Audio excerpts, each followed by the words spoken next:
Hey guys, Brent Pourciau here at TopVelocity.net. I just thought I'd do a video and answer some questions. So haven't done a lot of long form videos. So hopefully if you have some 30 minutes or so and you want to spend some time with me learning, let's dive into it. If you haven't already, go to TopVelocity.net if you want to get more information on the Top Velocity training system, all of our Top Velocity equipment. If you want to see basically all the equipment that we sell, go to TopVelocity.com. But we got camps down here all summer, going through the year, opportunity to come down and be plugged in and learn this career's worth of training. It's a career's developmental process. We have many levels of it. We evaluate you when you come in, and our goal is to get you to our elite levels. And it takes time, guys. We know it takes time. That's why you can take all the training home with you and continue the process. And we're always here to support you and help you through it. So let's get started. So I'm just going to take some questions off my comments here.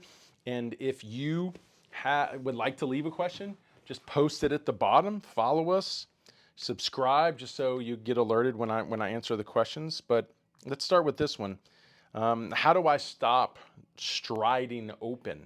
A pretty common question. We all know when we're pitching, even hitting, that opening early kills our power, because power is in like coiling up like a catapult, pulling it back, or coiling up a top, or pulling back on a rubber band or a slingshot or a bow. That creates this effect of building energy, and we can do that when we throw. So when we fly open, it's kind of like we're not truly cranking or coiling or torquing the system, the body, and that causes us to reduce our power output. And at the end of the day, if we want to throw hard and we want to hit for power, it's the amount of power that we can put into the ball and into the bat. That's really what makes us successful. And how efficiently we can do that is what keeps us healthy as well. So if you're flying open, you're striding open, that is a problem. That's why these questions come up all the time. So and it's more than just staying closed. It's coiling up is really what it is. Because if how do I stop flying open? Well, you could simply say, well, I'll just stay closed. But the problem is, in fighting to stay closed, you can still fly open. Like, you'll fail to stay closed, because in the day it's this coiling, it's this torquing. And you can get very intricate or very into the details of how this works. I'm gonna try to simplify it up front.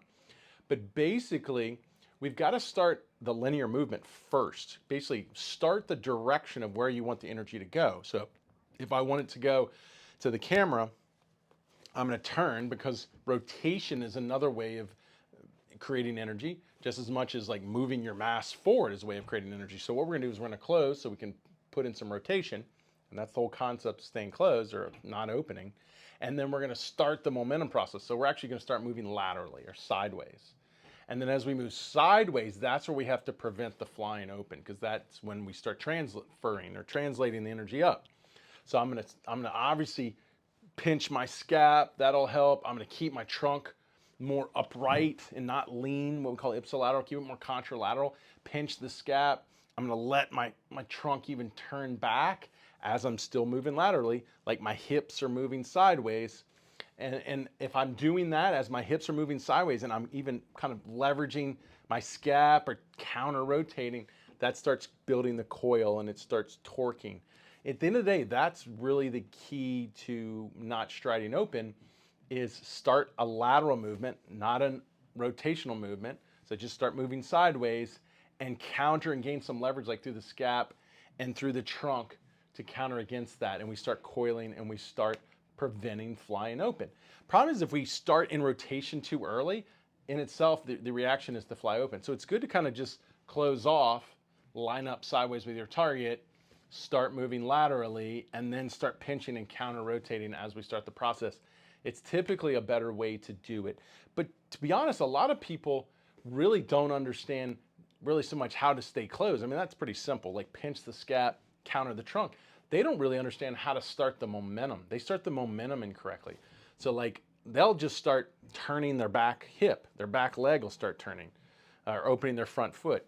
So people even do crazy things of like trying to control the front side, extending the front leg, turning the heel to the target, lifting up and down and striding out. The problem with that is if you're getting out of your back hip, say I'm closing off, but I'm transferring out of my back leg, I'm taking the weight and the load off the back leg as I lift, and I'm putting it to my front side, it doesn't matter what I'm doing with my front side, I'm still gonna wanna open early, land short, start rotation in my upper body because my lower half isn't really powering energy. And even though you feel like you're working so hard to stay closed, you're really not succeeding in the aspect of building linear momentum, countering the trunk to create the coil. And that, so it's not even so much the front side. Like you'll see pitchers that actually can pick up their front leg and open it up, but still stay closed. Like their front leg is pointing to the target, but their shoulders are still closed and their hips are still closed. And then the reason for that is the guys are sitting in their back hip. It's more how they're loading their back leg. Their back leg is actually where their center of mass is being controlled, and they're flexing in that hip, and they're sitting loaded in their knee, and they're loaded in their ankle of their back leg, and then that leg is taking control, kind of like your arm taking control of the whip, and now it's going to start propelling you forward. And also a lot of people don't understand that it's not a drop because you don't want to just go down or like you're falling. It's not a fall, it's a lateral movement. People don't understand it's a lateral movement. And what creates the lateral movement out of your leg lift is actually your hip abduction. Because in the back leg, you have the ankle, the knee, and the hip flexor. The hip flexor, or the hip joint, it's the only joint that can go laterally. It can abduct. The leg can lift to your side, right? The knee can't go sideways. The ankle, very little. But it's the hip. So it's that picking up and actually abducting the hip where your pelvis starts to push this way because your leg is trying to pull up. And then it creates the lateral movement. So, words like drift or fall or drop are really, I mean, you can use those kind of like as general terms to kind of maybe wash over that area really quick and give them something to hold on to, but it doesn't really define what's happening. What is happening is the hip is abducting and pushing the pelvis laterally to start the motion. And then from there, you start to move down. So you do use gravity to pull you down into flexion of the back leg, but you abduct and you push out of the hip abductors to move laterally as you sit down. And it's this forward and down at the same rate where the shin of the back leg starts to come down as you flex into the leg. And then once this shin of the drive leg gets linear, you're in a perfect position to open and drive.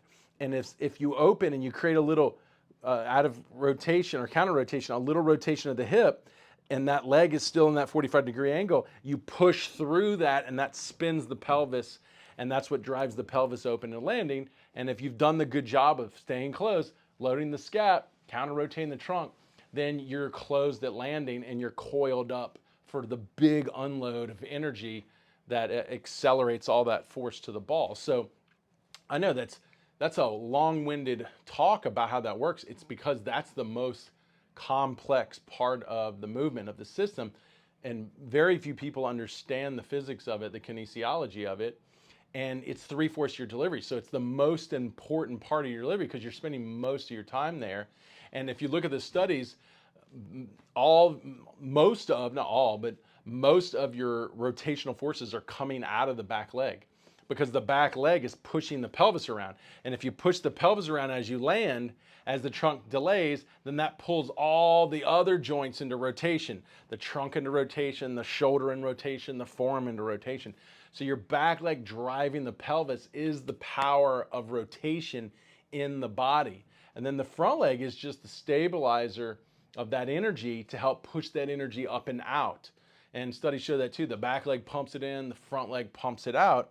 And that's how we really use the lower half. So if someone's like, you're not using your lower half, or you're flying open, or you're not staying closed, or you're not using your legs, it's because they aren't applying those physics, that kinesiology, to optimize that movement. They're probably just collapsing their back leg. They're probably swinging open very early, transferring to their front side too early, and then their upper body's trying to overcompensate. Because if you fail to create that power down the mount and that pelvis rotation, now your upper body's got to make up for it. It's got to rock itself forward. It's got to pull itself with the glove in rotation to really make, at that point, to get anything you can get on the ball. So All right. Well, that was a pretty good question. Let's see if I have another question. I'm going to go in some of these old episodes I have here with some really good questions in it. This one says, what is the best way to convert gains from power training, Olympic lifts, back squat, plyometrics, into your swing mechanics? And we could look at that as throwing mechanics too. So how do you convert the gains in the weight room to the skill? I love that. That's a great, great question. And what that means is you need to know biomechanically when I build leg power. So, for example, you start, first of all, you got to understand the difference between power, strength, and speed. So typically strength and speed are on the opposite spectrum of each other. Strength is basically force, your ability to push against a load or push against, say, a barbell with weight. Speed is your ability to turn it on, to activate that. Like how quickly do I get my hands to the bar, or how quickly do I move my feet, or whatever.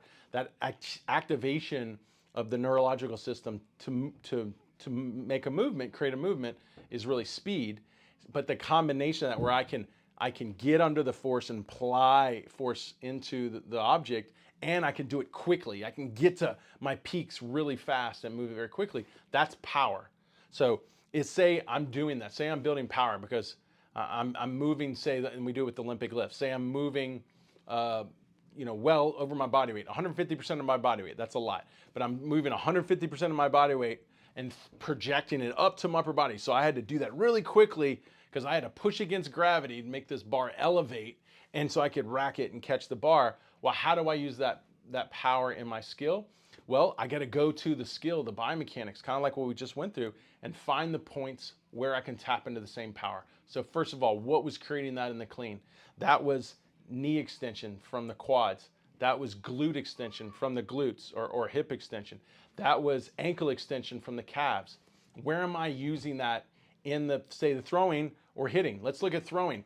When that back leg is getting linear, like we said, and I'm extending ankle, knee, and hip flexor to push the hip around, that quad is firing. That calf is firing to push the ankle. That glute is firing to extend the hip. That's where I'm going to use it. So I'm going to hope that I get that shin linear and I keep that trunk counter rotated and my weight on the backside, so I can fire that back leg and create that same explosive movement that I did in a linear position in the cleans. And now I'm translating it. So it wouldn't translate if I didn't get into the biomechanical position and apply it at the right timing with maximum force. I wouldn't be able to use it. So it would be a failure in the skill. You also could find out you thought you were building power in the weight room, but you're really building strength. So when you got in the point and you had 0.1 second to do it, you couldn't get it out in time because you had more strength than speed, or the combination of the two, which is power. So it might be where you think you have power and you really don't. And you got to make sure you're actually developing power. The other thing to say for hitter, which is really the question he asked here, is where would I use that for hitter? Well, I don't get into the big knee extension in the backside, but I do get into hip extension. So the glute, even the hamstring, is going to push through. I'm gonna hit there at kind of the same time. When I plant my front foot, it's different with hitting. I typically plant and then I get my hips going.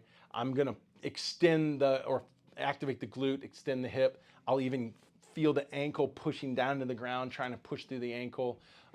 Front foot is down and I'm trying to extend the knee, right? The front leg of a swing, that knee's got to extend. That helps push the energy up. So I'm going to be hitting it there. When I plant that front foot, I'm going to try to drive full knee extension to help accelerate my bat around. I'm tapping into it there. So if for some reason I'm pulling my bat open and I'm not in a position because I've transferred my weight too early to get my hips through, yeah, I'm not using it. I'm not tapping into it. So if I have good power in the weight room, but yet my mechanics are off, I'm pulling out, my backside is it's kind of like collapsed, then yeah, I'm not applying what I've built in the weight room, and that becomes an issue. And a lot of people have a hard time with that. Some people get really good in the weight room and then don't understand the biomechanics where they can apply it, and they don't even understand how to evaluate that and understand how well they're applying it. So, all really good questions, and understanding that this isn't simple, guys. It's very challenging to do. That's why I recommend you come down here and train with us, or you get on our online programs, remote coaching, and you train and you get in the program, because it's going to educate you on how this works. What I was just teaching you, you're going to learn more about that. You're going to read more of the science behind it. Or follow me at TopVelocity on all my social media. I got a lot of science up there. Start reading and studying and understanding how the physics, the kinesiology, how it all works.